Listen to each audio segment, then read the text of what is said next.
What happens when love starts feeling invisible behind success?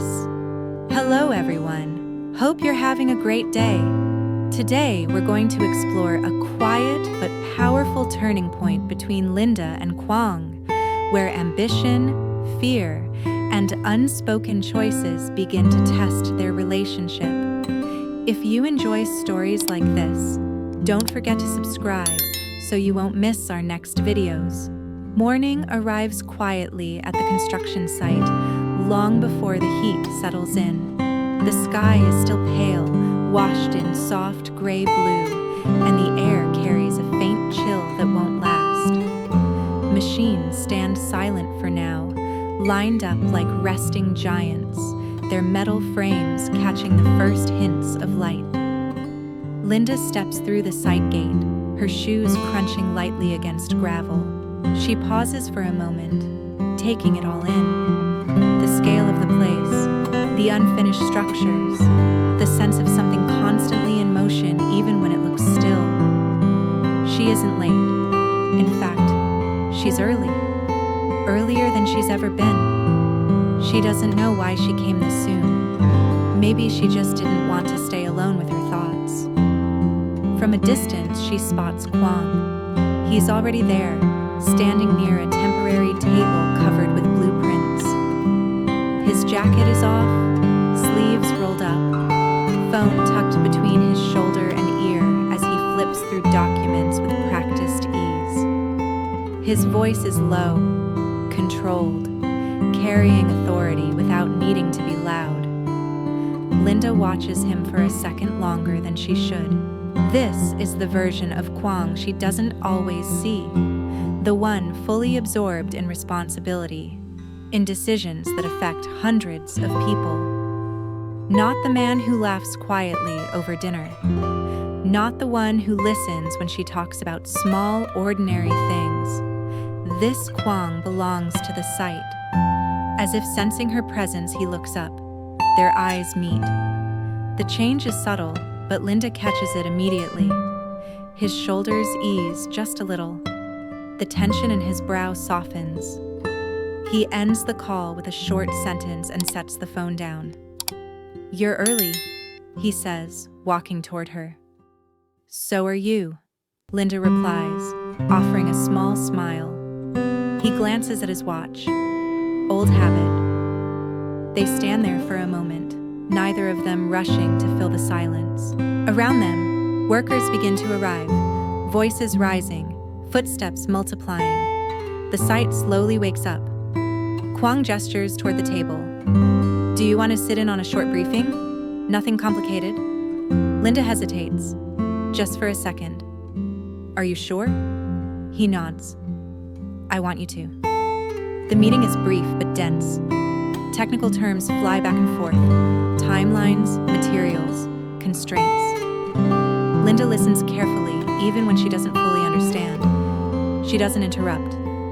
She observes how Quang leads, not by dominating the conversation, but by guiding it, asking questions, waiting for answers, making decisions only when he has enough information. At one point, a junior engineer looks uncertain, explaining a minor issue with supply delivery. Before Linda can even think, Quang turns to her. "What do you think?" he asks. The table goes quiet. Linda feels every pair of eyes shift toward her. Her heart beats faster. She swallows.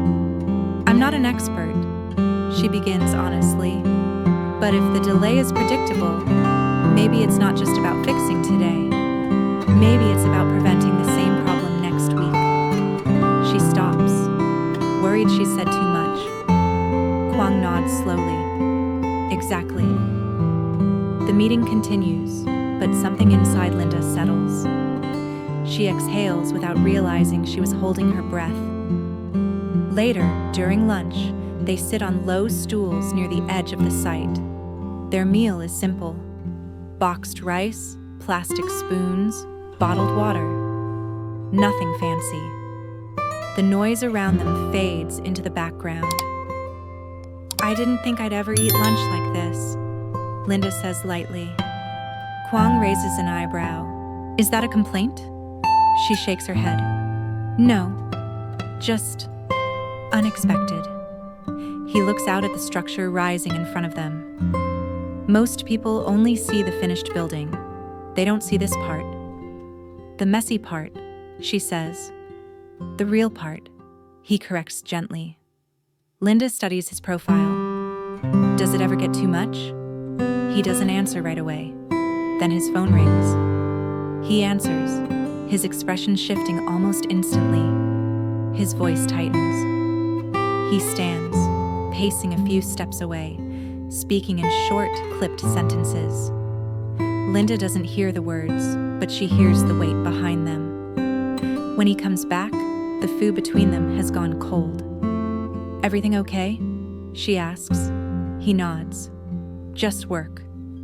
But she knows that's not the whole truth. The rest of the afternoon passes quickly. Linda wanders the site with a helmet on, careful where she steps. Workers greet her politely, some with curiosity, some with respect she's not sure she's earned.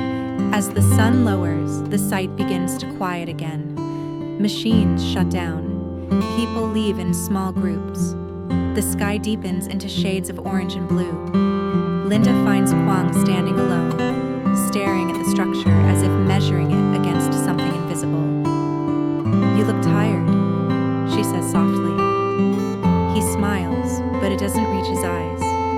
I am. They walk a little farther from the noise, stopping near the fence where the city lights are just starting to glow. Have you ever thought about stopping? Linda asks. Quang lets out a breath. Every day. She turns to him, surprised. Really? He nods. But thinking and doing are very different things. Why? She asks. What keeps you going?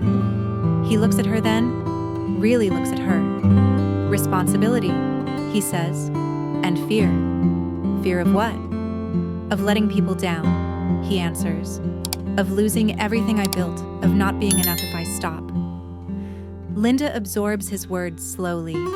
This isn't the confident CEO people see. This is a man carrying more than he shows. He reaches for her hand, his grip firm but careful. Sometimes I worry, he admits, that one day you'll look at all this and realize it's not a life you want. Linda doesn't pull away. She doesn't reassure him either. She simply stands there, fingers intertwined with his, watching the lights flicker on one by one. And for the first time, she wonders, not about loving Quang, but about what loving him might cost. Night settles fully over the construction site. What was loud and alive just hours ago now feels hollow, stripped down to silhouettes and shadows. Tall structures stand unfinished against the dark sky, their outlines sharp under white floodlights. The air is cooler, heavier, as if the day has finally exhaled. Linda is still standing beside Quang, their hands loosely joined. Neither of them speaks. It's Quang who lets go first, not abruptly, just gently, as if he suddenly remembers where he is. He rubs the back of his neck, a small habit Linda has begun to notice when he's overwhelmed. I didn't mean to say that, he says quietly, about you leaving. Linda looks at him, but you meant it. He doesn't deny it. I don't want to trap you in my world, Quang continues. I've seen what this life does to people. Long hours, constant pressure, no off switch. He pauses. I don't want to wake up one day and realize you've been shrinking just to fit beside me. The words land heavier than Linda expects. She takes a slow breath. I never thought loving you would be easy, she says. But I also didn't realize how much of you belongs to this place. Quang follows her gaze back to the site. Sometimes I don't know where work ends and I begin. They walk slowly toward his car, footsteps echoing on concrete. The silence between them isn't awkward, but it isn't comfortable either. It's the kind of silence that asks questions neither person is ready to answer. Before Linda can open the door, Quang's phone rings again. This time, he freezes when he sees the name on the screen. "I need to take this," he says. She nods. "Of course." He steps a few meters away, turning his back. His voice is low, but Linda can hear enough to sense urgency. Words like deadline, budget adjustment, unexpected risk drift toward her. She watches his posture change, shoulders stiffening, jaw tightening. A few minutes later, he ends the call. "We might have a problem," he says. Her heart sinks. "How serious?" He hesitates. "Serious enough that I may need to make a decision tonight." "What kind of decision?" "The kind that affects everyone," he answers, "including us." They drive in silence. The city lights blur past the windows, reflections flickering across the windshield. Linda rests her hands on her lap, staring straight ahead, replaying his words over and over, including us. At his apartment, Quang heads straight for his desk, spreading documents across the surface. Linda stays near the window, watching the city below. From this height, everything looks calm, ordered, controlled. Nothing like how she feels inside. She hears papers rustling, the soft click of his pen. Minutes pass. "Linda," Quang says finally. She turns. "There's an option," he explains. "A restructuring. It would stabilize the project, but it means I'll be even less available for a long time." She waits. "And the other option?" she asks. He exhales. I push back. Risk delays. Risk my position. Silence stretches between them again. "You've already decided, haven't you?" she says softly. Quang doesn't answer right away. Then, almost reluctantly, he nods. "I signed the preliminary approval," he admits. "Before you ask, I didn't do it lightly." Something inside Linda tightens. Not anger, not betrayal, but distance. "You didn't tell me," she says. "I didn't want to burden you," he replies quickly. "This is my responsibility." She turns back to the window. "And where do I fit into that?" Quang stands, walks toward her, stopping just a step away. "You matter to me," he says firmly. "More than anything." "But not enough to include me," she says, her voice calm but steady. That hurts him. She can see it. "You're right," he says after a moment. "I should have talked to you first." Linda rests her forehead briefly against the glass. "I'm not asking you to choose me over your work," she says.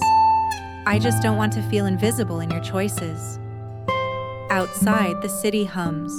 Cars moving, lives continuing, indifferent to the tension in the room. Quang steps closer. "I'm scared," he admits. "Scared that if I slow down, everything will fall apart." She turns to face him. "And I'm scared that if you don't, we will." Their eyes meet, both of them searching for reassurance neither can fully give. Later that night, Linda stands at the door, her bag over her shoulder. "I'm going to stay at my place tonight," she says. Quang nods, though it clearly costs him. "Okay." Before leaving, she pauses. "Quang? Yes?" "I care about you," she says. "But I need time to understand what being with you really means." He watches her go, the door closing softly behind her. Quang remains standing in the quiet apartment, the signed document still lying on his desk. Elsewhere, Linda steps into the night, the cool air brushing against her face. She looks back once, at the building, at the lights, at the life she might be stepping into, or away from. She exhales, unsure Chào which mọi choice người. scares her more. Trong tập này Linda và bà Linda theo bà và cậu cháu ra nương mía. Dưới nắng sớm, bà vừa chặt mía vừa kể chuyện ngày xưa. Dậy à, chặt 3 hoặc 4 khúc cho đẹp để bán được giá. Đồng mía cao dần, 45 đồng trở thành hy vọng cho phiên chợ. Một, một cây mía đổ bất ngờ khiến khiến cả nhóm kêu, rồi cười xòa vì kịp đỡ nhau. Chiều xuống, Linda buồn bã vì con rúi của mình đã biến mất. Nghi có kẻ trộm rình quanh nhà. CEO Quang ghé đến lắng nghe và trấn an sự và tự sửa chiếc camera cũ trong kho, kéo dây lắp trước sân nhà để bảo vệ cô. Đêm đến, Linda nấu cơm nếp cẩm mời anh ở lại ăn. Hai người trò chuyện lòng ấm lại. Qua Quang kể áp lực công ty, camera nháy sáng, bóng lạ thoáng qua, và không biết Linda có sống sót qua được đêm nay không. Mọi người nếu nếu thấy video hay, hãy cho mình một like, một subscribe. Cảm ơn mọi người nhé.